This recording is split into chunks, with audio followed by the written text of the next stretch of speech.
Ben, first of all, I don't know if you and Fred have actually ever met or not. You might have been in the same room a couple times at Joe's office. But Ben, Fred, Ben. Good to see you, Ben. Thanks for doing this, man. We're happy to have you here. Excited for this. I love it. I'm happy to hang out with you guys. I mean, I obviously know Kevin, so you guys are cool, and I'm glad that I'm glad you guys have been messing with this one. Yeah, right. It's man, that's been the topic of a lot of conversations, both that we've had and as it pertains to our business, kind of how we've processed it and thought about it. I've actually quite literally have had the last 2 coaching calls with my coach, who I just found out her coach is Dan. I didn't even know this. And my last 2 calls with her have basically been all about this book and how it just was really messing with my head. And so I'm excited for this. And I've talked to a lot of the folks that are in a good way, Ben. Yeah, we'll preface that there. In a really good way. I'm like, oh crap. And then even some of our folks that are here watching us live, a lot more of our book club will be able to watch this recording as well. But I noticed some of the people on, like, I've just had phone calls with and text message exchanges after they read the book, and all I'll say is you've got a lot of people thinking heavily, and I think this messed with a lot of people's heads in the best way. So I'm excited for this convo, man. Dude, I'm really glad, and I love happy to go in any direction you want / this beautiful community wants. Share the things I've learned since staying right in the book. Whatever you guys want to talk about. Happy to be here, and I like that it's messing with your heads. It messes with my head too, man. Sounds great. Well, hey, for those of you that are already on, you joined us on time today. Thank you guys for being here and part of this interview. We actually have a room of 20 people that Kevin and I are spending some time with right now in Park City, Utah, Ben. And so they're watching this interview just a couple blocks away from where we're doing it in a big room. But I want to give everybody an opportunity. Well, first of all, say thank you for joining us and thank you for being here. I know some of you have devoured the book and completed it. Some of you are in the middle of it, and others are still getting ready to crack it open. No matter where you're at, we're still glad you're here and very excited you tuned in. We want to give you guys an opportunity to put some questions in the chat. We did this with Joe Polish several months ago, as you know, Ben, and unfortunately we kind of ran out of time and didn't get through everybody's questions. So I want to start at the beginning and just say, if you've got a question for Ben, please go ahead and type that in the chat box. We will, or in the Q&A box, and we will do our very best here to incorporate that over the next hour or so. Yeah, and you know what? Why don't we jump off there, Ben, if you don't mind? You and I obviously first met at Joe's office. I'd heard you speak at Joe's big annual event, the Genius Network annual event, and then of course as a member of the Genius Network. I'm curious for you. How has being around Joe changed things for you, and kind of being around somebody who's got a network like that? And how have you been able to, because you haven't just been a member, like you participated at a high level, and it seems to me that you're getting your money's worth and then some. And so tell me a little bit about that, if you don't mind. Yeah. Yeah, I mean, I've got kind of a different view on networks. For me, it's always about certainly friendships. Like, I mean, even you, like, I mean, we haven't talked tons even in the last couple of years, but like, I know you, like, I think you're awesome. And I'm insanely humbled by that. And so it is interesting just to get in different groups. And certainly there's a whole concept, we even talk about this in chapter 6 of this book, called psychographic alignment, which is really just honestly about putting yourself in the same groups with people with similar identities and goals and psychology. And so I think that there's something huge about that. And I think being around Joe and his generosity, and it's one thing I will say is that when I first joined, I definitely joined with a non-transactional approach. And so like, yeah, I was I was still a PhD student. I just made a good chunk of money. Nothing compared to a lot of the people in that room, but I immediately invested the $25,000 to be in that room, to be in that psychographic energy, to be around the psychology and the insights. And I never really worried about the $25,000. I was mostly interested in being in the room. I believe in peak experiences. I've actually recently read a book by Richard Koch. He wrote the 80-20 principle, and he wrote a book called Unreasonable Success. Yes. Have you read that one? I just started it. I just heard his interview with Tim Ferriss, where they talked about that book quite a bit. So it prompted me to go buy the book. Yeah, the only reason I love that, well, I love the book, but I love Richard Koch, his book, The 80-20 Individual. I actually wish I'd read it when I wrote this. I would have changed a few things about this book. But one of the things he talks about with unreasonable success is just that, there are a few pillars of people who achieve unreasonable success. I'm talking like Jeff Bezos. I'm talking about Einstein. I'm talking about Beethoven. Like, where it's just kind of like, there's success, and then there's like icon, and like he's mostly focused on those people. But one of the things he talks about is like these people have unreasonable like self-belief, but that doesn't come out of nowhere. Like, they believe in a massive future self. Like, I'm going to be the president of the United States. Just kind of weird things. They have huge expectations, but the thing about it is that the third component is that they regularly have transformational experiences, and that it's those transformational experiences that actually build that self-belief and build those high expectations. And I just think regularly having those. And so certainly being a part of that community has, and me just seeking peak experiences, expansive experiences has been huge. The other thing I would say is definitely like I come at it as a long-term game. Like, so met you, 5 years ago. People go through peaks and valleys over years. Like, there's times when I've been really close to Joe and really engaged in the group. And there's times where like I'm having kids and I kind of disappear for 6-8 months, or I'm writing a book and I really disappear. But I come back, and like I'm and then there's the other component is I just look for where can I create 10x relationships, like as an example with Dan, like, just seeing an opportunity where it's like, if I come in here, I can dramatically make a difference, and just look for the 20% of people that you can make 10x difference for. It's awesome. I love that insight and just that approach to getting in rooms. I'm a big fan of getting in a room and seeing where it goes without this predetermined, I got to get this. I think you said best is you didn't view it as transactional. You just wanted to be in the room and see what happens. I knew I'd come out. I know I was going to create those peak experiences that would at least be big for me, but hopefully I could create some relationships as well, where I could make it big for other people as well. Yeah. So this was moving on to the book. This was the third book now that you've done with Dan, right? And it turned out to be the last. Really? Yeah, we were planning on doing 10 books together. But through the writing process of honestly, even The Gap and the Gain, but particularly this book, my own future self has evolved a lot since, I wrote Who Not How. And so I tried to renegotiate the situation because these books have made many tens of millions of dollars for Strategic Coach. And so I wanted to just reset it up, but it got really complex. And so turned out we just said this will be the last one. Well, I already knew the next trilogy, but we just couldn't come to an agreement. And so this is the last book. It's the kind of top of it's the peak of the mountain, and it's awesome. So you mentioned these three books together, The Gap and the Gain, Who Not How, and 10x is easier than 2x. Like, thinking about the first two books, Gap and the Gain and Who Not How, how would you rate those as important, or how would you I guess put it into words the importance those two books have in actually living a 2x or a 10x life and going from 2x to 10x? Crucial. Absolutely crucial. We were very thoughtful in the ordering of when we published those books. I mean, I chose them all. Dan never told me which book to write. I walked up to him and said, I want to write Who Not How.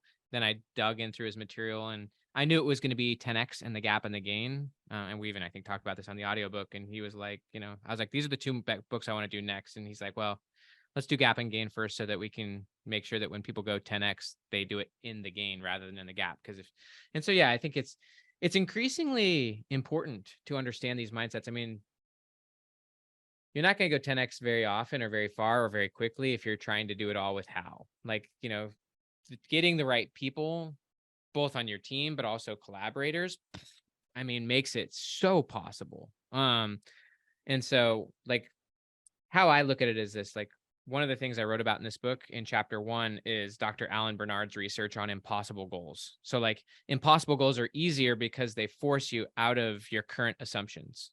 Like, if I'm not going for an impossible goal, that means I believe it's possible. That means I believe I know how to do it. But if I change the goal and make it truly impossible, where I honestly don't know how to do it, That's the best place to start, because now I'm no longer operating from my past. Now I can actually say, what are the few things that might make this impossible goal possible? And usually those are who's. Usually they're relationships that have, I mean, certainly there's a few strategies and stuff like that, but usually it's people. It's people that open massive doors, or people you can work with and relate to. Just as a simple example, there's someone on my team now who is essentially like my media person, mostly focused on my brand. And like, he's going to be helping me 10x my YouTube channel. Just this week, I was out in California. I went on Prince EA's podcast. I went on Ed Milet's podcast, and like I'm doing bigger things. None of that would be possible. I mean, certainly I could try to figure it out on my own. It wouldn't, but like him, he just is a master at it. And so like, and he even knows which who's to get so that he can, and so yeah, he knows which who's to get around him so that he can be as effective as possible. So I just think you really want to, similar to what we said in that book, view it as an investment, not a cost. Obviously, you want to be wise with that investment. But one of the things, one of the things he actually did say in the 80-20 individual is this.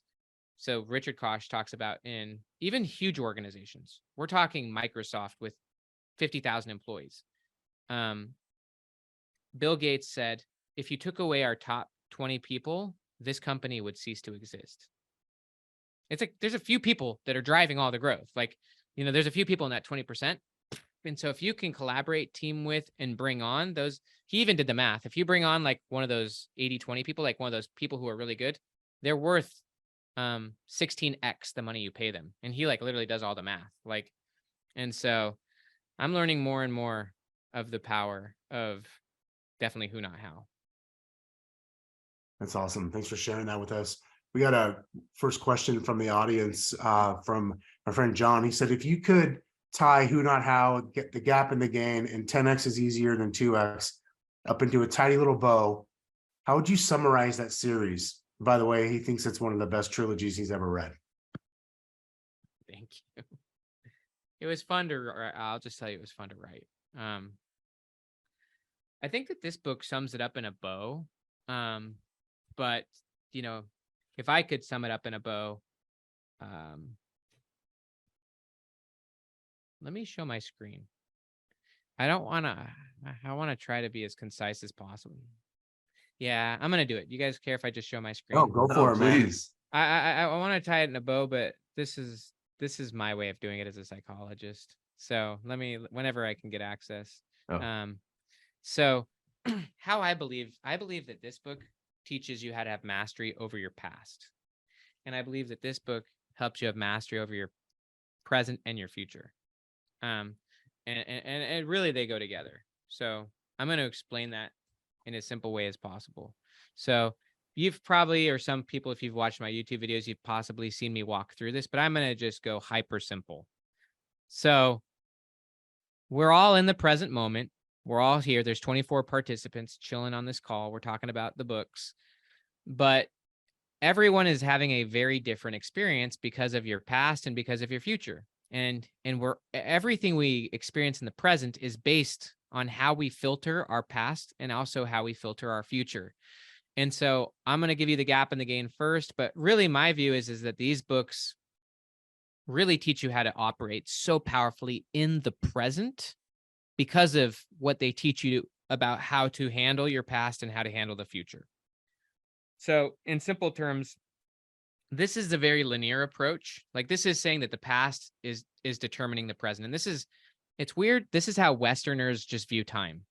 This is not how everyone views time, but most people in the West, here in America, even in Europe, we just assume that the past actually comes before the present. And that may sound weird because it's so natural, but that's not the only way to look at time. But anyways, this is just a common approach, which is just that who you are in the present is because of the past.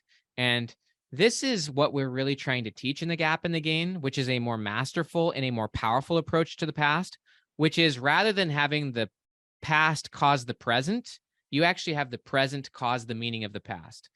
And one of the things that I've learned heavily is that the past is a skill.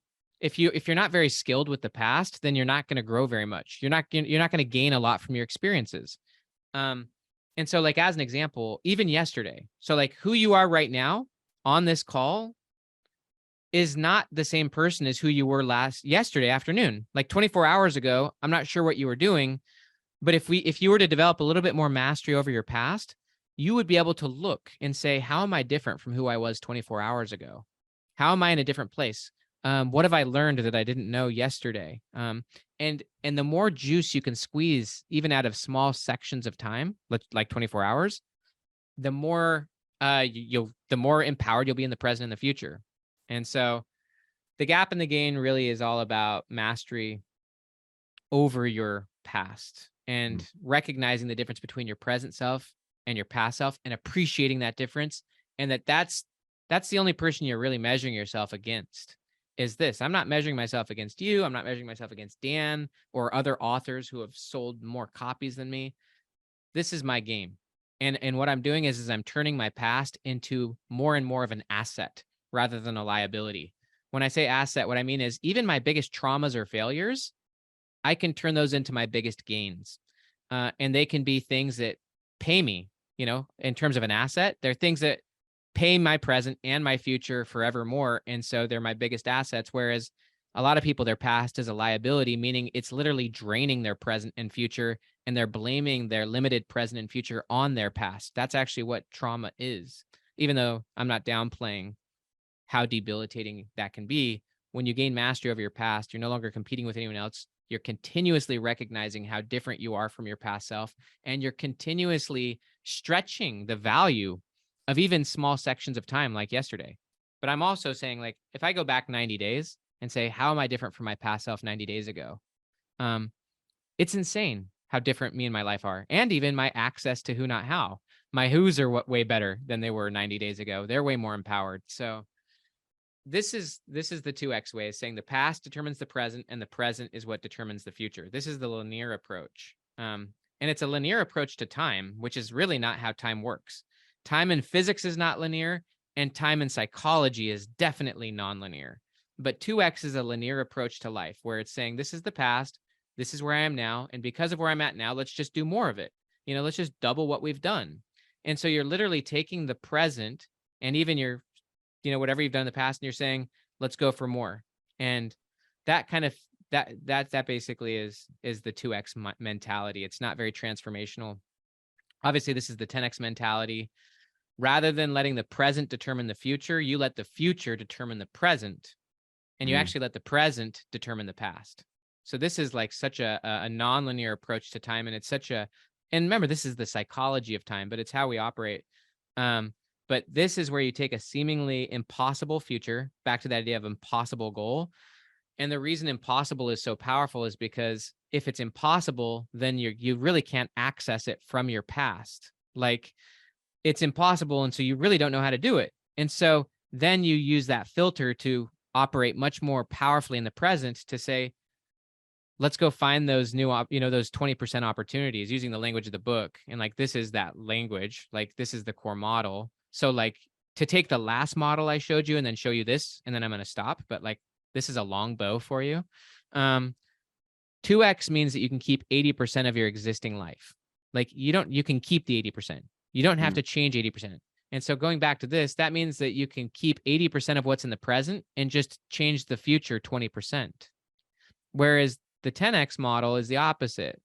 Like, the future is so high, so impossible, but also so intrinsically exciting and motivating, that you can only keep the best 20%. 80%'s got to go. Like, 80% of the present right here has no bearing on this future. Instead, you're letting the future determine what few things matter here. And so it makes you a lot more intentional, powerful, bold, and then you let go. You just let go of the 80% that doesn't matter. That's a process. It takes time. But every time you go 10X, who, not how becomes way, way, way more important, because you need better who's to do it, whether that's handling the 80% that you just can't focus on anymore, or whether it's collaborating with 20% people, the few those 80-20 individuals, where there's just a few people, that you're operating with those people who like can just rocket ship what you're doing. And so, yeah, I just think that it's the books all fit together. Like, the gap and the gain teaches you how to master your past. 10x helps you to master the present and the future. And then who not how just is, I guess who not how is how you handle the 80% and the 20%. You know, the things that are in your 80%, whether that's answering your email, booking your flights, whether it's me, you know, my guy doing my social media, all that stuff's got to be done, but I'm not the one that's going to do it. If I was doing it, that'd be in my 80%. My 20% is where I'm going to gain mastery. That's where I'm going to become, that's what Dan would call unique ability. This is where I'm going to like go deep. I'm going to get 10 times better at that. And so hopefully that helps. I think I've let who not how down a little bit, because I really can't say enough how increasingly important that becomes at every stage you go. The 5 people you spend your most time with, do those people represent your future self or your past self? Even your, you know, your core team, even your 5 biggest checks, like your 5 most congruent clients, like who not how is so big.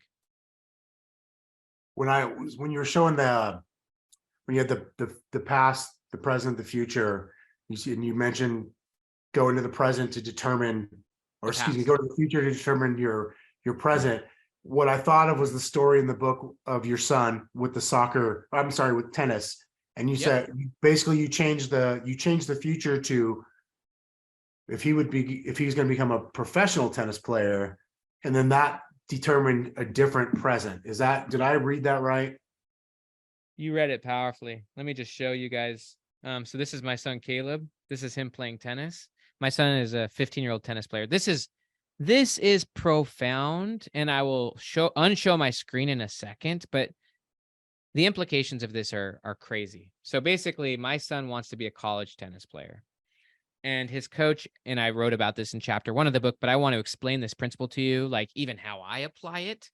But basically his coach said, well, why isn't your goal to go pro? And it was just not his goal, honestly.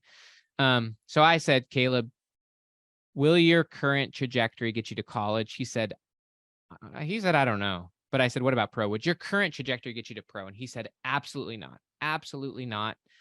And what I wrote about in the book is that here in Orlando, Florida, there are literally hundreds of pathways that could get him to this level, but there are very few that could get him to this level. When you go up 10x, and I would just consider this like a 10x jump, like that's kind of a representation of 10x. There's a lot fewer pathways to a 10x goal than a 2x goal, right? Like, and this actually is why it's effective, is because if he actually made this his goal, we couldn't deal with all of these options. Most of these options just are generally not in this ballpark. And so that's the whole idea of, if you have an impossible goal, there's very few things that would get you there. There's very few things that would genuinely get my son from where he's at to pro. Like the chances are like less than 1%. That doesn't mean that he can't literally like strategically get there. Like just because something has low probability doesn't mean you can't master the process of achieving that impossible stuff. That's what this is all about. But it would force us to be really, really thoughtful about the few things that would get him there, because most things wouldn't.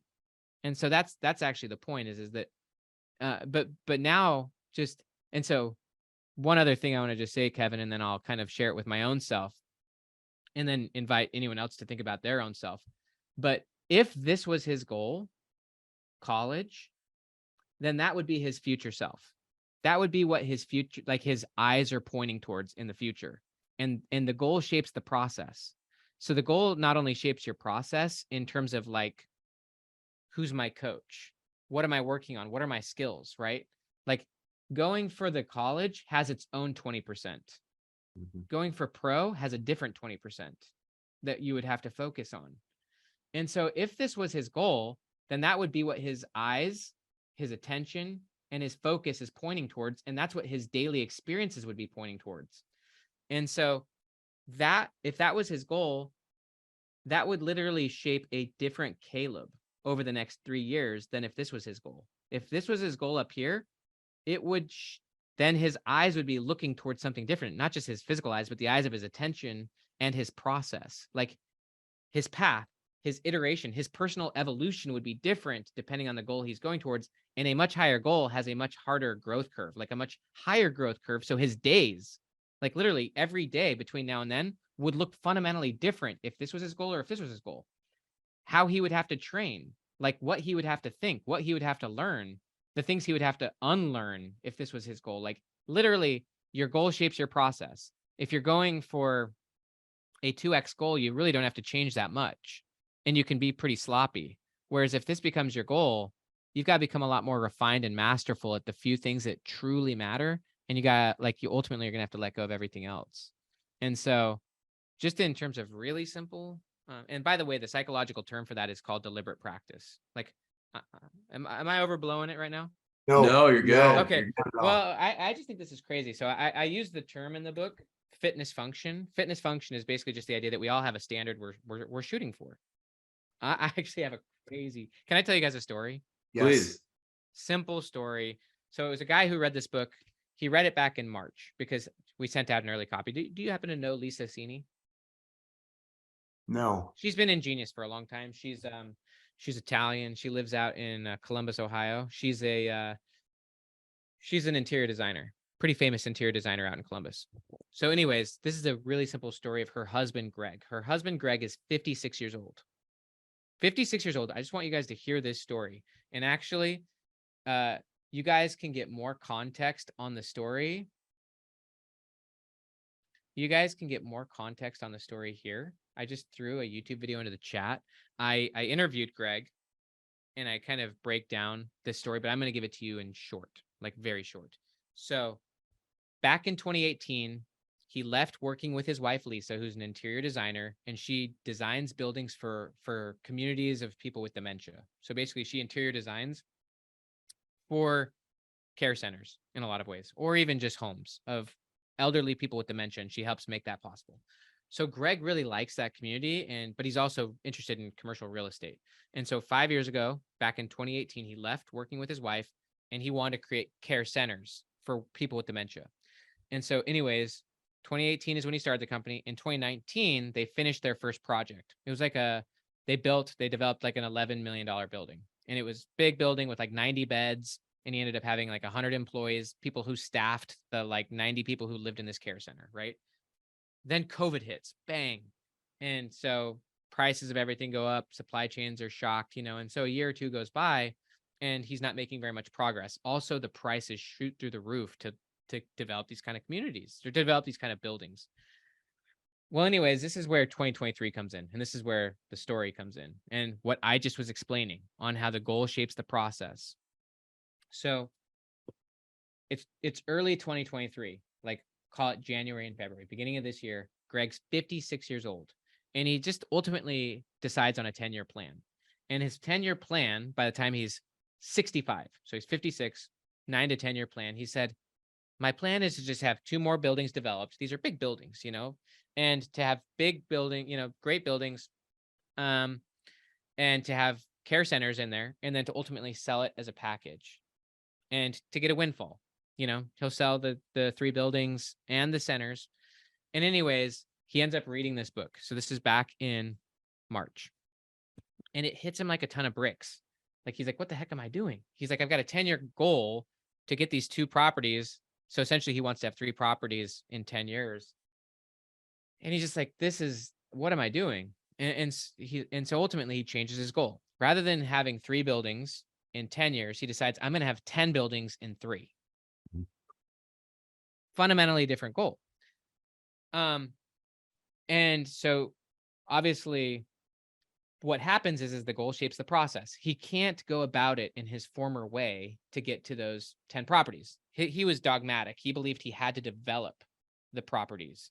And usually we will all do this. If you look at your own goals, chances are we're all quite dogmatic in how we think we must get them done. Part of making the goal impossible, back to the idea of rather than operating from the past and the present into the future, it's a lot more powerful to have an impossible, exciting future, because then that gets you out of your dogma, of your current fixed mindset about this is how I have to do it. So because his goal was so massive and his timeline now even felt impossible, he finally became open to new potential pathways, new 20% things, new 20% options and strategies. He was talking to Lisa, and she's like, you really should just start acquiring buildings. She's like, there's a lot of great buildings in Columbus that you can sort of, redesign and do that. And he's like, you're absolutely right. I can't do this goal through development. I have to do it through acquisition. And so he literally immediately called his friend who buys real estate like that. And his friend said, you won't believe this. There are literally 2 properties in Columbus right now that I would have bought, but I don't have the finances. So long story short, not to go too into all the details, within 60 days, Greg has 2 new buildings, and he went from 100 employees to 300, and he went through that whole process. And so by April, literally, he read the book in March. By end of April, he's got the 2 buildings and staffed them, and even has people in the units. He said he grew more during that two-month period of time than he had in the previous 10 years. And then I met him.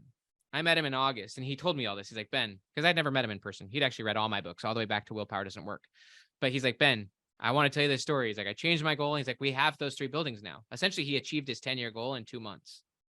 Right. And I said, dude, that's insane. That's crazy. He's like, yeah, we went from 100 to 300 employees this year. And he's like, and all of them are profitable. He's like, we realize we have really good systems and stuff. So he's doing great. And I said, well, Greg, what is your impossible goal before the end of 2023? And he's like, what are you talking about? I said, Greg, I was like, before the end of this year, what's your impossible goal? What is something you believe would be impossible? Genuine. Like, let's be honest, that you believe is not only unlikely, but you might even think it's impossible. He sat with that. This was literally 18 days ago, like on August 1st. So he sat with it, thought about it, and then wrote it down. He actually printed it and then laminated it and shared it with his wife. And his impossible goal was to get 3 more buildings before the end of the year. And he shared it with his wife. And then the next day, his business partner called him and said, dude, there's 3 possible buildings. One of them is a little outside of Columbus. And he had the former rule that they had to all be in Columbus. But I said, dude, if you're going to go for 10 in that space of time, you might need to broaden your horizons a little bit. So anyways, this was just 2 weeks ago. He's put the offer on it. He's pretty sure he's going to get it. And even another property has come that is exactly what they're looking for. And he's put an offer on that. And so it's likely he's going to end this year with 7 of these buildings and communities and probably 600 plus employees this year, when he was operating from that smaller goal. And I'm only sharing this because this is an example of Caleb's goal of college or pro, and about how the goal shapes the process is that he's going to end this year with 6 or 7 buildings, 6x the employees, probably 20x the value of his company.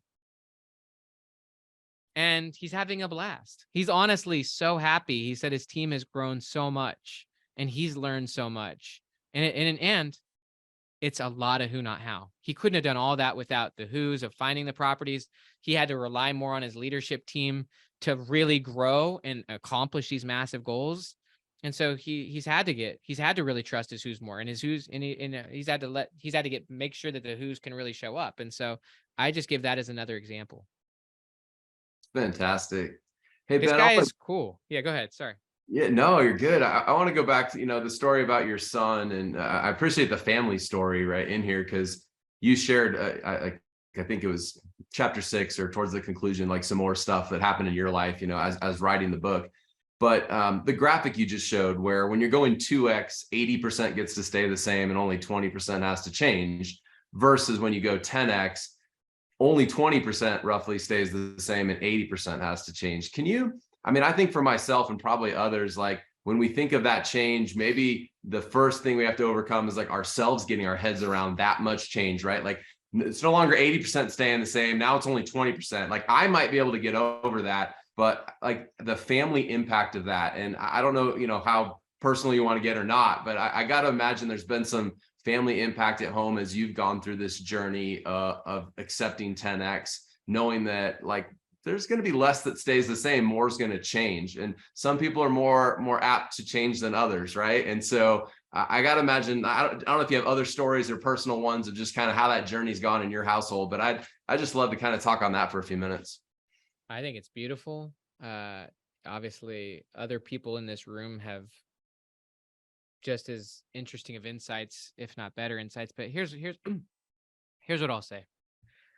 80% absolutely goes, but this 20%, although it still exists in some form at 10x, it exists in a very different form at 10x. This is actually what you do take 10x. You actually 10x this in terms of quality. This is what 10x is. You 10x the 20% and you get rid of the 80%. And so this is actually what you 10x in terms of quality, value. So like I'll give 2 examples and I'll kind of explain how it impacted me. So like, for example, one of my 10Xs was back when I was a graduate student, first year PhD student. My 10X future self was to become a professional author. I really wanted to get I wanted to get a big book deal, a 6-figure book deal. And that was because me and my wife actually had just become foster parents of our 3 kids that we now have adopted. So this was back in 2015. 2015, I'm in my first year of my PhD program. My 10X future self is a 6-figure author, you know, because I want to get a book deal. I want to write books like this, but I also want to be able to provide for my family.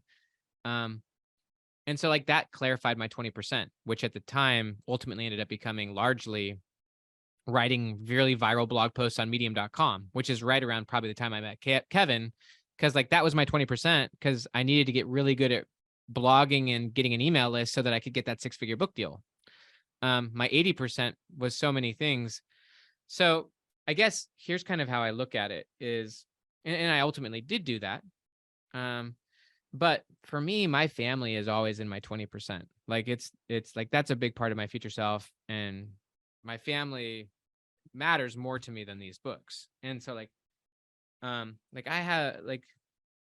always try to make sure that my goals, even if they're business goals, improve me in the core areas where I want to see my future self. So even that goal, I call it a keystone goal, because a keystone on an arch is the thing that holds the arch together. Like if you know what a keystone is, arches, if you block, there's a center stone, and if you knock that keystone out, the whole arch collapses. And so for me, the keystone goal was to get the 6-figure book deal. But it was a keystone goal because it was the one goal that helped me achieve everything else I wanted to achieve, which was provide well for my family, have more free time so that I could be with my family. It also improved me as a thinker, and it, so it achieved my individual goals, my family goals, and even my situational financial goals. In terms of right now, like there are uncertainties when it comes to this. A lot of people shouldn't go 10x. Like it's probably not good for their psychology. Being in the gain really helps. Like me staying in the gain and saying, you know what? Yeah, I've got a lot of uncertainty about my future. There's a lot of things I got to figure out. But if I look back on just the last 90 days, like I'm in a different place. Like I'm making big progress, reminding myself of that, staying there and staying out of the gap really is important. But I do think it's important that you don't eliminate all of the 80% at once. Like I kind of have an extreme approach where like if I get really excited about something or committed to it, like I'm going to go for it.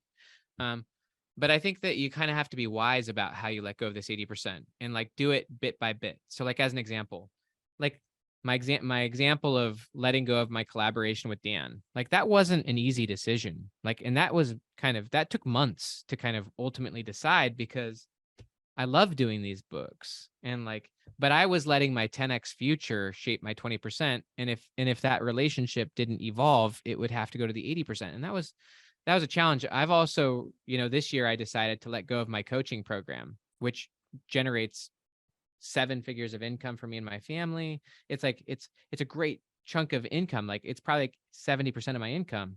And I decided, halfway through this year that that was part of my 80%, because that's not what has my 10x excitement. It's not what has my 10x potential. Like if I let that go, and ultimately go deeper and deeper into my new 20%, I think there's big upside. But like I'm thoughtful about how I release these things. Like I'm not just going to put my family at risk. But also to the point of my 20%, like there's a lot of aspects of my 20% about who I want to be as a dad, who I want to, like I want to be a 10x better dad, a 10x better husband, 10x better, follower of God. So like there's certain things in my 20% that like I want to get much better at for my future self. So for me, I'm very holistic about it. I don't know if that helps, but certainly I get my wife's input. Like, I mean, I asked my wife wanted me to stop writing books with Dan after this. She's like, Ben, I think it's holding you back. I didn't think it was holding me back. I freaking loved it. I really wanted to write this. And so I'm like, no, but like she was, I think, open conversations with me and my wife as an example, like even the letting go of my coaching business. Like I counsel and commune with my family and make sure that I'm not being, putting them at risk and stuff like that. I mean, certainly I am, but, being thoughtful about how I do it. The thought of letting go of a business that generates 7 figures is hard to swallow. And I think that the truth is like letting go of something that might generate 5 figures is probably hard to swallow for most people. And I know that it is because I have conversations with people about this all the time. And it, I guess, I mean, there's what do you ways think to of do what? it. You could sell it. I also don't have to get rid of it. I could just fully outsource and delegate it, right? I don't have to just close the doors. Like Dan's an example. Like Dan doesn't teach his lower levels of the program anymore. Like he doesn't teach the signature level or the 10x level, but that doesn't mean they ceased to exist. He's still getting, the business still has revenue on there. He's just only teaching the third level, free zone level. So like, you don't have to get rid of it. In my case, I'm letting it go just because it's not, I mean, I could try to sell it, but I didn't really design it well in that manner. And so, yeah, I am letting that one go, but that doesn't mean like I could create something new and better that would likely create just as much as income in the future if I want to, but I'm not committed on that right now. Anyway, sorry to connect you there. No, that's okay. I just was thinking like the connection and belief in what your 10x is has probably it's got to be substantial to be able to say, I'm going to let something go, whether it's 7 figures or not, especially because I think a lot of us, You got to believe in your future, man. yeah, big time. You have to. And that's really, I come at psychology in such an interesting way. Like, have you guys read Man's Search for Meaning? Have you heard of Man's Search for Meaning? By I've Viktor heard of it. Frankl? I've not Viktor read it. Frankl. You got to read it. Like that's kind of, that was kind of my intro into, I mean, my intro into psychology was actually more like, traumatic experiences growing up, serving a church mission, but I'm talking about my education into like theoretical and philosophical psychology, which is the education I initially got. And then I went and studied leadership psychology. But Viktor Frankl was such a big part of my initial education. And Viktor Frankl, his book, Man's Search for Meaning, is one of those books that, it's a seminal work. It's considered probably one of the top 10 books of the, 20th century and stuff, and sold 50 million copies. It's one of those books you probably should read like at least once a year. But that was his experience in the concentration camps. He was a Jewish psychiatrist from Austria, and, the Nazis took him and his wife and his parents into the concentration camps during World War II. And his parents got gassed, and his wife who was pregnant, ended up dying. And Frankl ultimately ended up writing about his experiences and the psychology of those experiences. And it really came down from his perspective to having hope and purpose for your future, and that if you lost that, then the present loses meaning. And if the present loses meaning, and he documents this very heavily in that book, these people are in the worst conditions imaginable. They're being starved. They're sleeping on the dirt. They're having Nazis screaming at them, shooting the person next to them in the head. Like they've had their whole life stripped from them. They're literally in the worst vacuum you could be in. And yet what Frankl said is, and this is what the whole book is about, and there's a lot of psychology behind this, and I could even go back to my model. Basically, everything he did, because he was trying to help people maintain hope, was basically helping them have a goal beyond the concentration camp that they could hold on to and have hope. And that would actually make their experiences meaningful. It would make their life meaningful. Then he would always quote Nietzsche, when the why is strong enough, you can bear almost anyhow. And so like that whole book is about when you lose that future, when you lose that hope, then the present, like all of a sudden has no context. And like you, especially when it's a challenging situation, it becomes too painful. And then you become retrospective with where you just wish things were the way they were. And ultimately in those conditions, the people died immediately. And so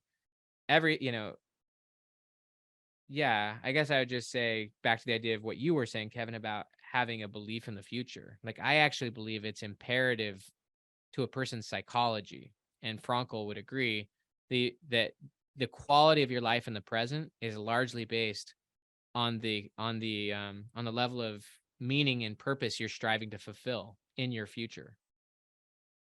And if you don't have that, then life becomes pretty meaningless. Dude, you got to read the book. It's big. I mean, I just downloaded it. Thank you. Yeah, I mean, that's where I come from in psychology. It's just like that the future, and that's what Frankl believed. He was different than, like, say, Sigmund Freud. Sigmund Freud was very much of the I mean, in very simplistic terms, his views were pretty cool, actually, Freud's, but Sigmund Freud was more in this view, which was just, if I want to understand who you are in the present, let's figure out what happened in the past. And Frankl was more on this side of things, where he was saying that a person's psychology in the present, even if they're in a concentration camp, is largely based on whether or not they're connected to a future that gives that present meaning, that gives that present direction, that gives that present grit. You know, when the why is strong enough, you can bear almost any how. And he would even say your life can have meaning such that, like, you can be happy even if things suck. Like, you can be happy. And so, you know, I think there's that Bible scripture that without vision, people perish. I think there's a lot of truth in that when it comes to psychology. Got a couple more questions here, if you don't mind, if we squeeze a few more in before we let you get on with your day, Ben. But I'll let you go ahead. Yep, I'll pick up the first one. So first of all, from Camille, who I referenced earlier, thank you for taking the time to have this conversation. She's referred your work to a lot of her clients. So one of the things that she said is they've often struggled with determining two things. Number one, what 10X looks like. And I'm just going to go ahead and say, like, that was my last conversation with Camille last week, and even part of the previous week. And then two, discerning what 80% to let go of. Could you speak a little bit more to one or even both of those if you were guiding someone towards more clarity based off your teaching?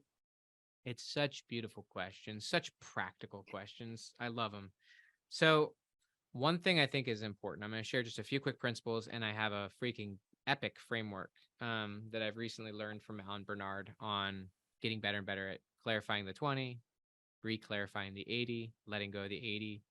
So I'm just going to share a few principles. I hope this is satisfactory.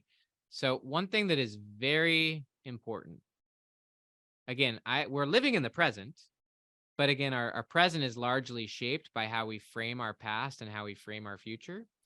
And whether or not we think that the present is driving us or whether or not we have the future driving us, those are massive differences in who you are being in the present.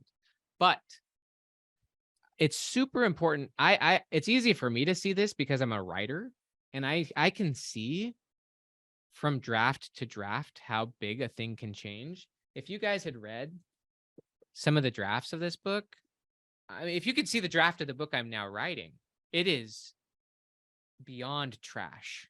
Like, it is beyond trash. And for so long, this book was trash.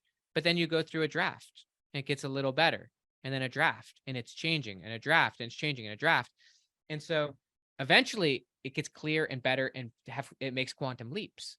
And so the only reason I say that is that I always view the past as a draft and the future as a draft.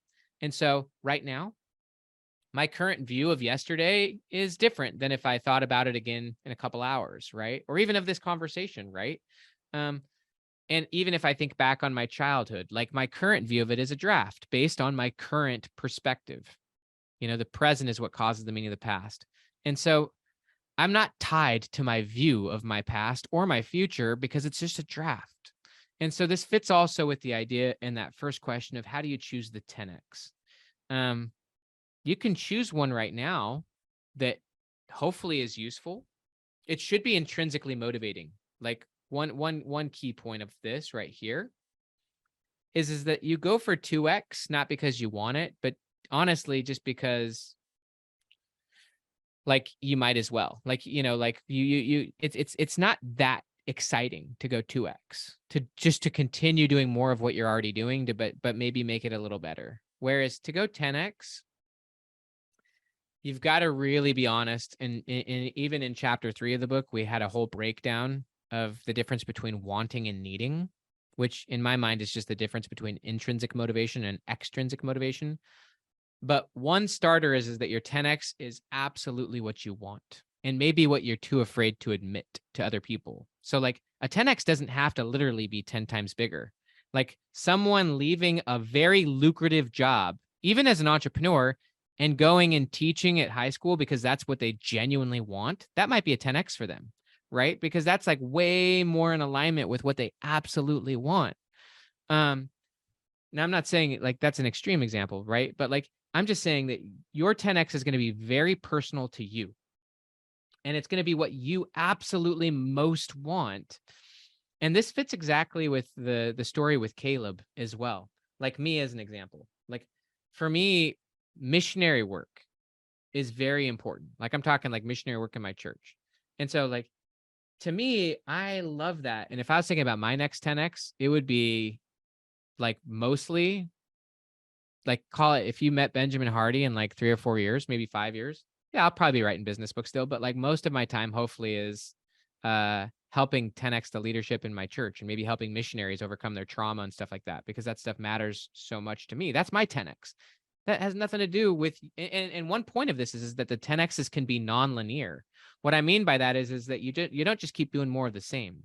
Like as my example of when I was a grad, even getting into grad school was a 10x for me.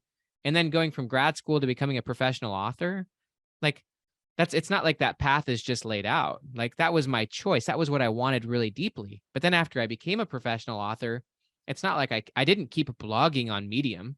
It's not like I did go 10x on Medium. My blogs were read 100 million times, but I didn't say, okay, now how can I figure out how to get them viewed 1 billion times? Like my next 10x was non-linear. It was in a different direction. It wasn't 10x more of what I just did. It was in a totally different direction. Now it's like, okay, now I really want to write really good books and really understand leadership and entrepreneurship and write really good books in that way. And so that then informed my next 20% because that's what I really wanted at that point in time.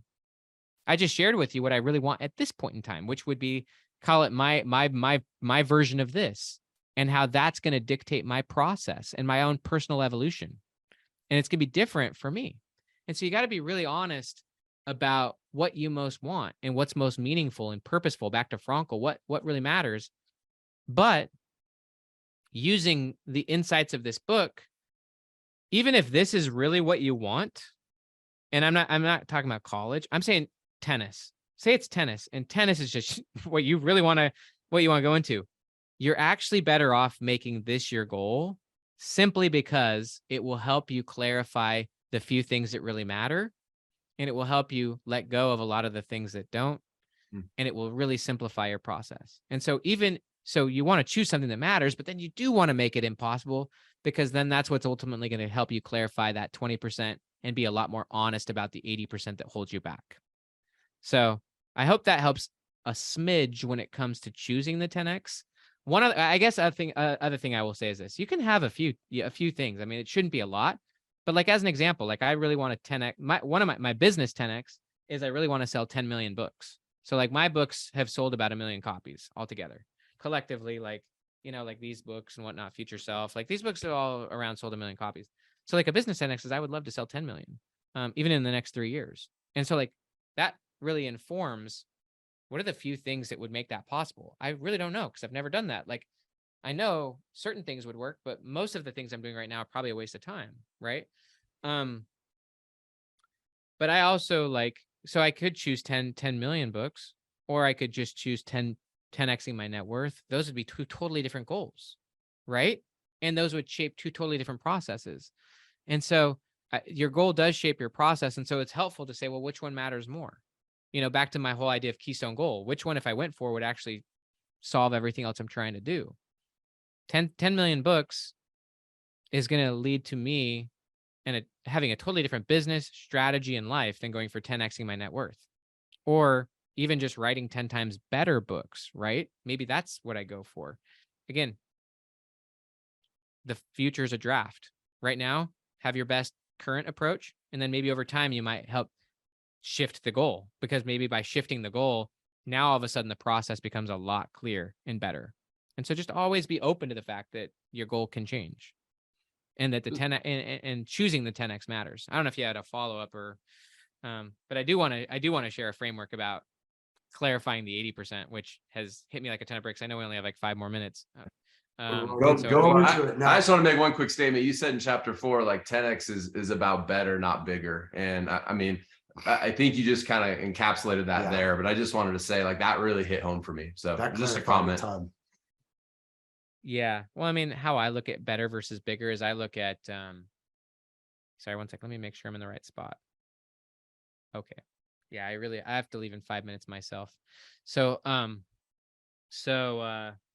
like better, not bigger, how I look at that. And this is how I really look at 10X. And I talk about it a ton through the book, is that it's qualitative, not quantitative, although it can lead to quantitative stuff, meaning quantitative means 10 times bigger.